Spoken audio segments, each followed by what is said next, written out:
Your Excellencies, ladies and gentlemen, here we are again. Thank you for staying with us as we wrestle through these fantastic panels. I hope you're still enjoying the conversation.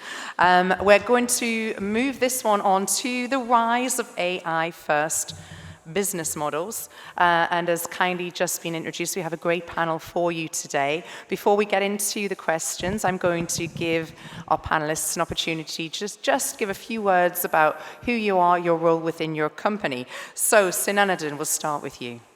Yeah, my name is Sinanudin Omerhodzic, and as you can see by name, very long and complicated, but not that difficult, to be honest with you, because I'm used to that already since 40 years. No, I'm working for DAMAC Group, and my role is there as a global CIO, CDO, whatever you like to call it, responsible for all technology aspects. Thank you. Adrien. My name is Adrien Treccani. I'm the founder and CEO of a company called Supervised, originally a software engineer and applied mathematician, now supporting a number of enterprise organizations in scaling their organization with AI services. Rachid. So, Rachid, I'm the head of Nestlé Waters, but I also work very closely with the CEO of Nestlé MENA on everything that is digitization, AI, and just future-proofing the business. Thank you. Laurie. I'm Laurie Baker. I'm the Director of Data Protection and Regulatory Compliance at DIFC Authority. Fantastic. Okay, let's get down to business. I'm going to start because you're next to me. I promise I won't pick on you all the time because you're sat next to me. Can you begin by telling us how your organization is reimagining value creation through AI-first models? I think the most important part is when you enter into new technology aspects that you connect it to the business and business objectives. So we do have a clear objectives in terms of sales, in terms of operations, etc., related to the customer experience, etc. So we are taking the same objectives to see how technology like AI can really help to accelerate and improve those ones. I think it starts with that one. And the second aspect, actually, which is important to ask when it comes to the value, is to create an environment where you feel the passion, where you feel engaged to really implement something new like that one.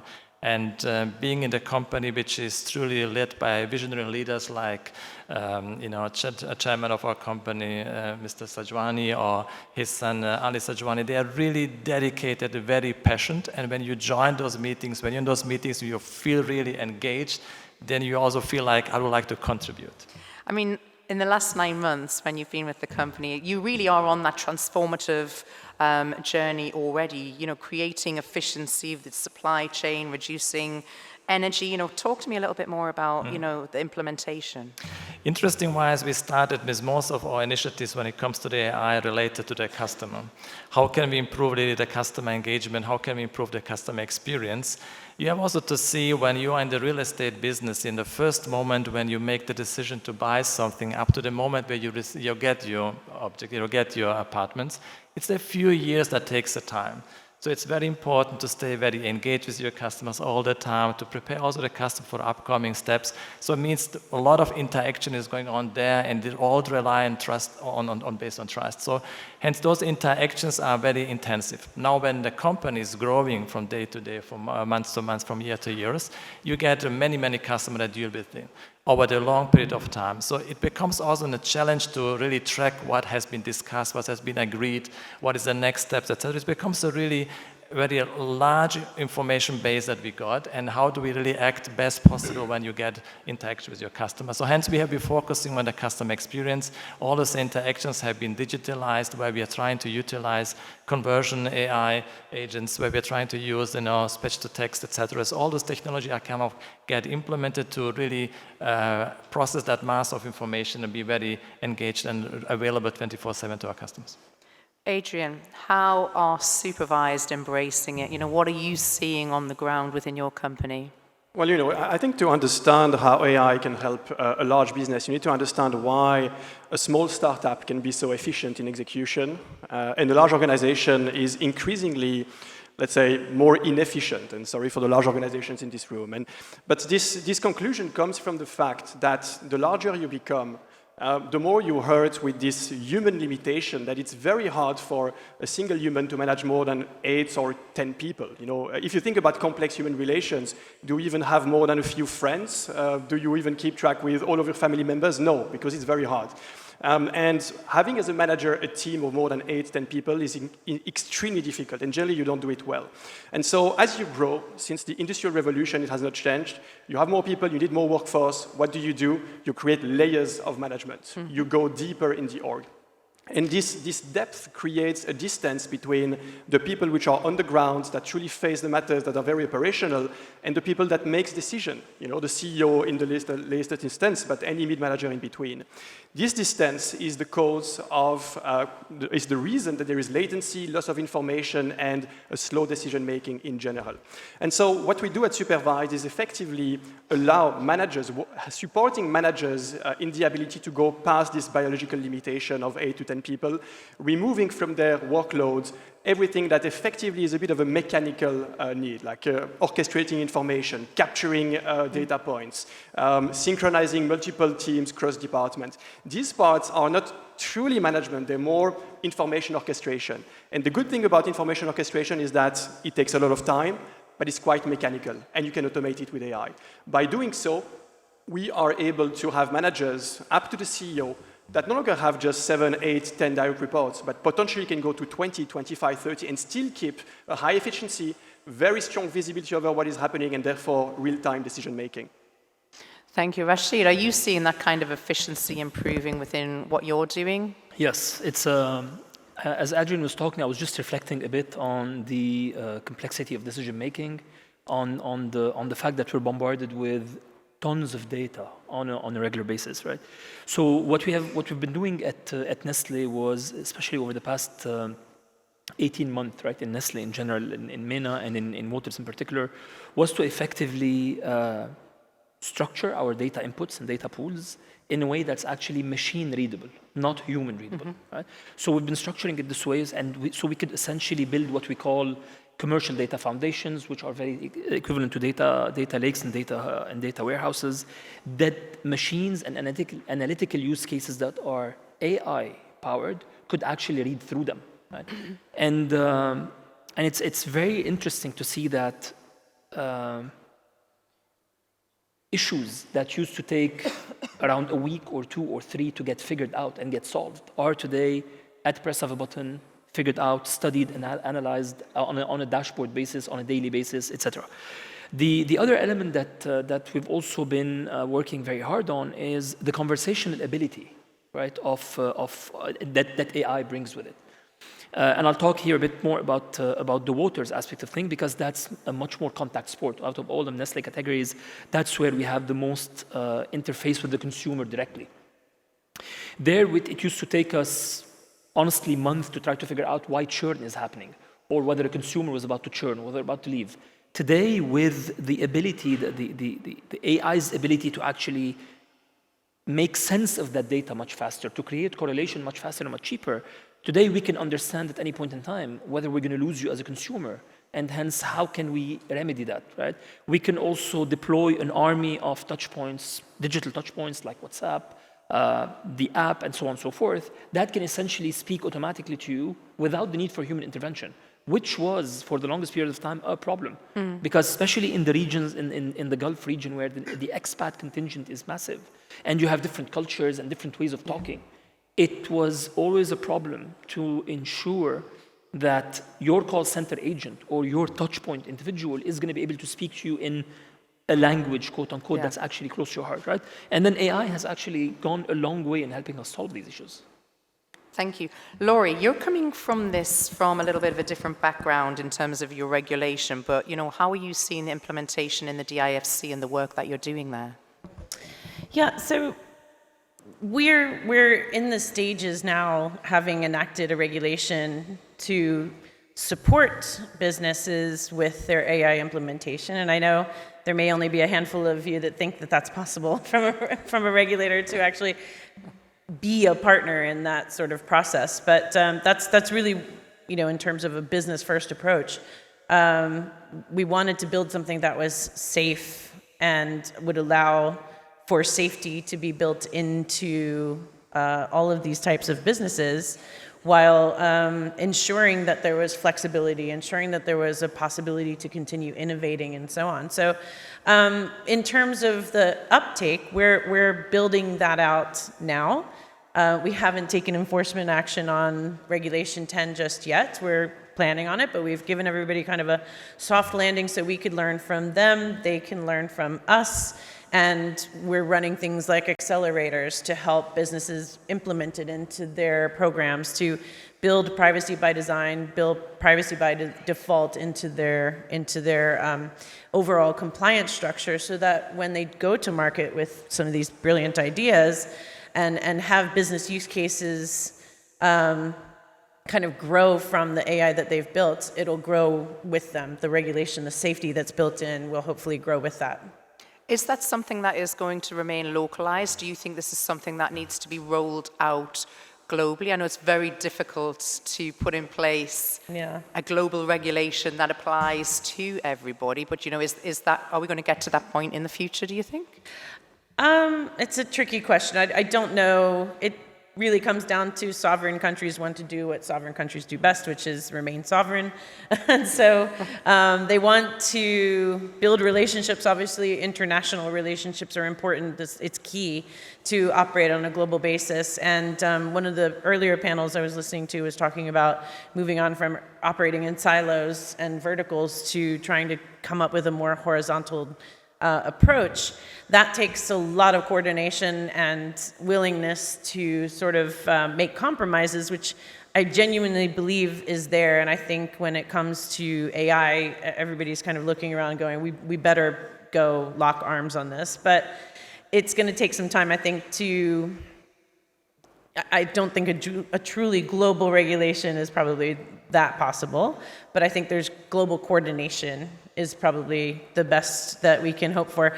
We're hoping that Regulation 10 and DIFC is a model for that, because the whole idea behind it was, it started with what I kept referring to as interoperability, but now I see it very much as convergence. It's not just about innovation and interoperability, it's about bringing all of those pieces together and having it converge into a similar kind of output and mindset, regardless of the regulation. So you can bring in OECD principles under Regulation 10. You can bring in the EU AI Act if that's how you want to design your system. You just tell us how you did it and show us that you've built in the appropriate principles, and that will meet your compliance requirements. Adrien, as things change, how important is it to have that strong foundation of technology, to make it move forwards? Do we need that foundation to be a particular way before it advances? I think that the main question when you want to engage into this is, where do I start? And I think if you can answer this, where do I start, if you have the foundation available and if you can engage. But the reality is most large organizations on the market are excited by AI. They know there are a lot of gains to be had. We had an example with Rachid about how they do think about AI in their business at Nestlé. But reality is that most companies that want AI don't know where to start. Should I generate my marketing content? Should I replace my customer support? Should I automate my compliance processes internally? It's not clear. There are so many entry points. And what we've realized is that there is an entry point that you can't avoid, and that in most companies in the current state is an absolute disaster. And this is understanding the current context of your organization, i.e. what is truly happening, this tacit knowledge that people keep in their minds that do not end up in the systems of record, like the CRM, the project management tools, etc. And if you use AI to automate things and you build this infrastructure, but the data that you leverage for it is incomplete or is late, effectively garbage in, garbage out, and this automation doesn't work. And so what we think is that for an organization to get into AI today, it needs to have this data, and therefore it first needs to understand what its teams are doing. The infrastructure for this is getting ready, and I think that therefore the adoption can happen at scale today. Sinanudin, I think you can probably elaborate a little bit more on this in terms of, what it means for businesses to adopt. How are jobs getting changed? I think this is a very challenging question, I think, for all companies today, because we are facing something that most of us in the beginning don't understand. What is really AI? How that really works? Even as someone who is responsible for the IT, I'm asking myself, okay, what that really means to my team? How can I bring that now into the organization? How those projects need to be established and run? Which technology is the right one? How can I actually set up that one? But I think everything starts with the problem statement in terms of what we are trying to achieve as a company. So if I look now from DAMAC perspective, we are asking ourselves, how can we build faster with a better quality, more sustainable? How can we ensure, that our customers are satisfied with what they are looking for? So if you have that question, then you reverse that question in terms of, is there any opportunities where IT can support us in that journey? So then you're kind of getting into the subject. Now, the next one is stage, okay, does anything exist already in the market? Has anybody done something like that? Well, let's explore, let's just get in contact with the people, like in these conferences, to see, what others are doing, how they're managing that one. The third one is then, how can I engage the entire organization? How can I start thinking about that one? And I think what at DAMAC we are currently doing just right this week, we call it AI Learning Week. We are offering sessions to everybody, all employees, doesn't matter whether they're IT or not IT, to learn more about IT, what that really means, and where IT could maybe help me.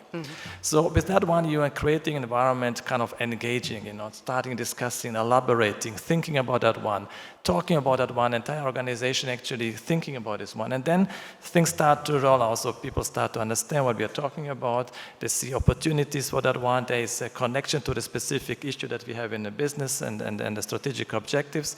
And then we're going more slowly but surely into the technical questions, how to do that technically. I think this is, as you can see, you are transforming the entire organization. It's keeping everybody busy. It becomes really the subject of the company. And I think it deserves that term. Why? Because it's one of the biggest technology innovations that we have seen in the last 15 years. At least that's my feeling. So hence, it deserves to be strategical objectives. It deserves to be cross-functionally discussed, and it's not just technology subject, it's really business objective. Rachid, there was something that Adrien mentioned before when we got on it talking about autonomous decision-making a little bit. It was briefly touched on. How is AI impacting personal experiences and enabling that autonomous decision-making? I was just having that very same conversation before I actually came here. I was in the office.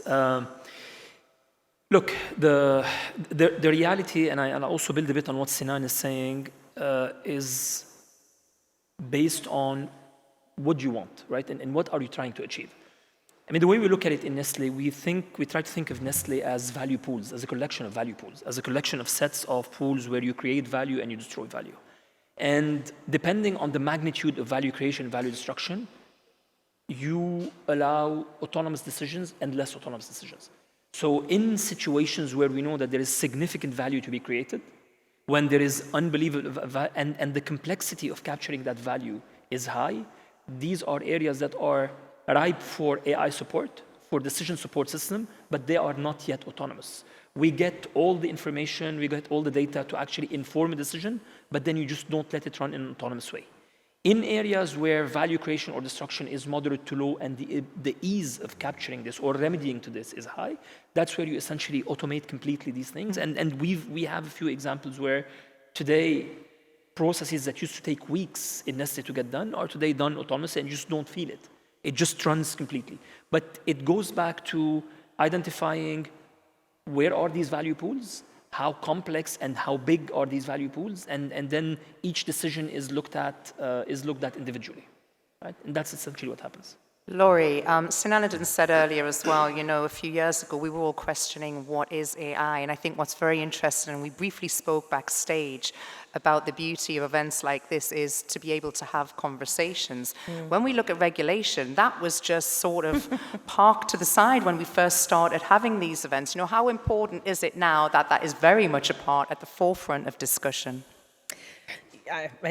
Of course, I'm going to say it's vital to have that as part of the discussion so that you know what your playing field is and know what you're aiming for. you'd hate to develop something that ends up having to be fundamentally changed or scrapped entirely, or can't even be rolled out in a particular jurisdiction because it doesn't meet a certain level of risk requirements or what have you. As we heard Kai Zenner earlier speaking about EU regulation, I mean, he's here. This is somebody who's come in from Europe to talk to us about, the EU AI Act. It's I think, absolutely essential to understand how to build systems that are inherently incorporating safeguards into them so that they can keep functioning. It's part of business sustainability. Sinanudin, you talked about the excitement and how, the technological advancement is, happening so quickly, and that speed issue is very key as well. How are businesses managing to keep up with the speed of that happening? Yeah, so that's, to be honest with you, when I finished my university, and obviously I'm coming from the IT background, I thought, this is it, okay? So now you understood the technology, so you're going to use that forever. So if I now compare that 25 years later, what I learned at that time, what is today, it's actually completely two different worlds. I think technology is evolving today even by far faster than anything else. So it's very, very challenging actually to keep up to speed with all those things. And I think if you're trying to do that one, you would not succeed. That's at least my experience. What is really key and important when you're in the company trying to keep up with all new telecommunication trends and trying to introduce and implement them is actually the delivery ecosystem. You need to work closely with the partners, technology partners. You don't need to do everything on your own. So we are not a technology company, so we don't and should not be a technology company. So hence, it's actually absolutely fair and good to connect with the companies who have that and who understand really what that really means. And build that delivery ecosystem around you that helps you to facilitate and implement that one. And we from the technology departments, we also need permanently to transform to understand opportunities instead of mastering everything on our own. So building those ecosystems, I think it's a key and a fundament to be successful instead of trying to do everything on our own. However, on top of that one, the ecosystem as such is not just about the part and delivery, it's actually also the entire infrastructure which provide you the foundations to make sure that those all projects can really happen. And I'm really glad to be in the company that I realized that one. And as you all know, DAMAC Group is actually doing a lot of in that direction, especially in the EdgeNex, where we are kind of setting up those fundaments and infrastructure for the future to enable all the businesses to utilize AI. Adrien, what does the implementation of AI in your company, we were discussing, I mean, this is an age-old conversation. Are we going to be replaced by the technology? What does it mean for your employees? And how are they reacting to it?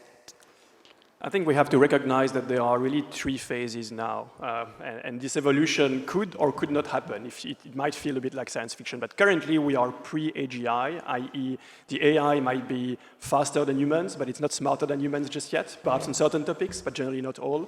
And so it is like a supercalculator. It is a tool that we can use to make ourselves more efficient, generally as a sort of co-pilot, therefore, it can replace humans in the sense that if you become so performant, so productive, perhaps you don't need as many people to do the same job. But overall, it's probably not going to be replacing, complete teams doing the same job, unless they are really low skill, like sort of repetitive tasks, which can be completely pre-specified. However, the second phase is when AGI arrives. And I had a debate actually in this event yesterday. Some people said, oh, we don't believe AGI will ever happen. Probably with LLMs, with LLM models, probably it might not happen, right? But there's a lot of academic research today on other concept modeling that probably will lead to a place where it's equivalent to a certain degree to a human brain, except that it consumes much more energy, but goes faster. And when this happens, and these AIs are capable of thinking rationally in an abstract space, there is no reason to believe that they could not elevate themselves to positions with a lot of responsibilities and decision-making, right? And that could be even up to the CEO, which was the debate yesterday. You know, why would a CEO be so special in an organization that he cannot be replaced by a machine eventually? You know, it's perhaps even one of the roles which, if you have all of the information about what's happening, could be rationally replaced in the future. But, you know, let's not get too much into science fiction. Even in this case, most likely a lot of the positions in a company will not be replaced as long as the companies are still selling to humans. As long as you're selling something to a human, you probably will want to have a human representing the company as a sort of, you know, charismatic person engaging with the clientele. However, at some point we might get to the science fiction future where, you know, we get to phase 3, which is, well, why should AI still sell to humans? You know, perhaps there's going to be some sort of capitalism across AIs themselves. And when we get there, then I think it's potentially the end of the human race. We all transform into cows producing milk. Rachid, we talked there. I mean, there's a lot of hypotheticals within that. How do we prepare for the things that we don't know are coming in terms of, you know, what makes good business sense there? Look, that's the trillion-dollar question, right? and this is the question that business leaders have to contend with every day. And I mean, again, like reflecting on, I mean, what I've seen outside, on the conversation that's here, I still believe, right, and that's a personal belief, I still believe that the best way to prepare to this is to ensure that, I mean, there's a massive philosophical discussion around, are schools today ready? And are they graduating the right type of people for the next 5 and 10 and 15 years in universities? So there's a conversation that needs to be a predecessor to businesses. But within businesses, and what I tell my teams always is, use technology to amplify you. Don't be afraid of technology, right? So, and we've been digitizing the sales department last year. The amount of resistance that we've got was insane, right? And then when you dig deeper, it's like, yeah, but you're gonna let go of me. I was like, no, that's absolutely not the point. But instead of you trying to figure out what Kit Kat to sell, your brain power should go around how to convince, now that you know what to sell, how do you convince the customer to buy that particular Kit Kat, right?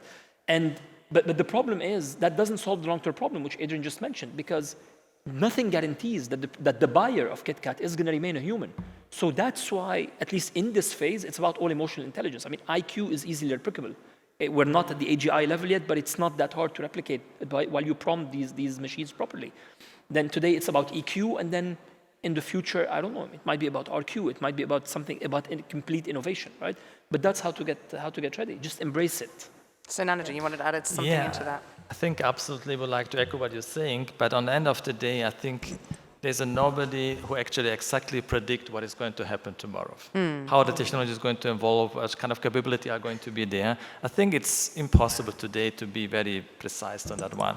But what we can definitely say today is we need to be very adaptive organization. Sure. Change is going to be all the time, maybe even faster than anywhere before. So hence, making the organization ready for adapting the change, being prepared for the change, accepting the change, that's something that will definitely, from the cultural point of view, is something which is important for every organization to go into that direction and be prepared for something that you don't know, but really be prepared to take it.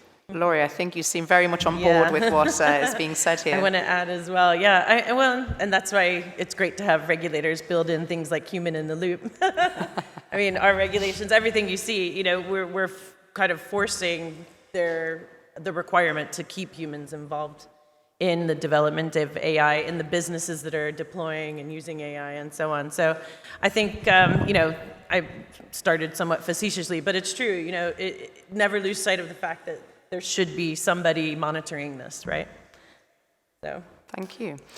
Adrien, you know, I'm going to bring in the element of sustainability here. You know, how can we scale sustainability through the use of AI within our businesses? Oh. I'll defer to one of my colleagues about this. Kindly. Okay, I'm going to bring Sinanudin. I think sometimes, you know, before I joined DAMAC, I was with a company called Aldi, a retailer. And for the retailer, being a discount, it's all about the cost efficiency. Yeah. Okay. So hence, how can you now apply the cost effectiveness and sustainability? That becomes sometimes a kind of contradictory subject. But I think every company can find a way to manage that one. And what we discovered is, for example, energy is a very costly in Europe those days, as we all know. So hence, how can actually AI help me to reduce my cost? And that's also helping me on the sustainability targets.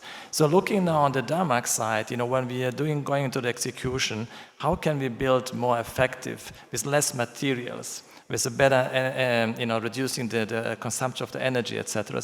That's where AI and technology definitely can help. So hence, sustainability and the AI can go very close to each other. We just need to find a ways and really utilize it in the right way.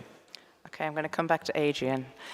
And I hope you've got your crystal ball for this one, because I'm going to ask everybody, so don't worry, I'm not just throwing this at you, but what do you think is going to be the most important advancement and implementation we're going to see in the next 3 to 5 years? Oh, 3 to 5 years, that's quite far. Let me start perhaps with an intermediary milestone and getting in on Laurie's territory. Human in the loop is something that is certainly very rational today, but there is going to be a point where the human in the loop is the slowing factor, and you want to automate the human in the loop with a machine, and it's agent a machine in the loop, right? Exactly, agent in the Right, loop. yeah. And I think that indeed it's not the first step, obviously, because now AI is supporting us, and we're humans, and we still keep control. At least we think we do. But I think over the next few years, and perhaps within the next 5 years, we'll start seeing supervisors themselves, managers themselves, controllers themselves being machines. And this is when you start having a bit of an endogenous system where you think, is the human truly necessary in that thing? And I think over the next 5 years, certainly yes, but it's going to be the start of the trend that you feel you become less relevant. Rachid, anything to add into that? No. Laurie, you were nodding again, so... No, I do think it's coming. Hopefully not before I retire, at least, but I don't know. But it's a reality that we have to deal with, right? So hopefully, again, with the appropriate sort of frameworks and safeguards and whatnot in place, that agent in the loop, which replaces human in the loop, will be sufficiently reasonable, I suppose. It's really interesting, actually, now that I think about it. A lot of early days in talking about AI regulation and principles and so on, I always kind of, and I still feel this way, I always kind of felt like it's wrong to call it artificial intelligence. It's actually authentic, if you ask me. It's quite authentic intelligence in terms of logic and decision-making and algorithms and so on. The X factors are us, actually. We have emotions and we have, physical reactions to things, visceral reactions to things. AI doesn't have that, and I actually probably down the road would trust it a little bit more even than a human. Am I allowed to say that? Is this Chatham House rules? But I do think that there's something to be said for your comment, Adrien. It definitely will evolve to that eventually, but we have to continuously monitor the sort of safety of it all, I think, for now at least. Thank you. Sinanudin, you've got 1 minute on the clock. Sometimes I'm asking my question whether AI existed all the time and we just have discovered that one, or have we really have invented this? So that's something which I would like to leave in the room, and that's it. Ladies and gentlemen, thank you so much for being a wonderful audience. Please put your hands together for Sinanudin, Adrien, Rachid, and Laurie. Thank you. Thank you.